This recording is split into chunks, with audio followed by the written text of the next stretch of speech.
மருமகளே இங்க வா மருமகளே. இந்த அத்தை ஏன் இப்படி கத்துது? ஒரு பட்டு புடவை கேட்டால் எடுத்து தர மாட்டேங்குது.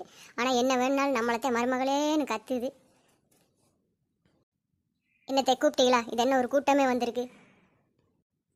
மருமகளே, இது என் தங்கச்சி செல்லத்தாய் மருமகளே. எத்தை நீங்கள் புடவை தானே எடுக்க போனீங்க? புடவை காணும் ஒன்றையும் காணும் வெறும் கையை வீசிக்கிட்டு வந்திருக்கீங்க ஒரு கூட்டத்தையே கூட்டிகிட்டு. ஆமாம் மருமகளே, நான் புடவை எடுக்கத்தான் போனேன். அப்படியே செல்லத்தாய் வீட்டுக்கு போயிட்டு போவோன்ட்டு போனேன். செல்லத்தாய் வந்து தீபாவளிக்கு இன்னும் நிறையா நாள் இருக்குக்கா, எதுக்கு இப்பயே புடவை எடுக்கிற? தீபாவளி டயத்தில் எடுத்தால் நல்லா புது டிசைனாக எடுத்துக்கலான்னு ஒரு வாரம் போகட்டுன்னு சொல்லிட்டா மருமகளே. சரிங்கத்தே, செல்லத்தாயத்தை சொன்னால் சரியாத்தே இருக்கும். ஒரு வாரம் சென்னை போங்கத்தே. மருமகளே, உன் மாமா சொல்லிட்டாரு, மருமக என்ன புடவை கேட்டாலும் எடுத்து கொடுத்துருன்னு சொல்லிட்டாரு மருமகளே.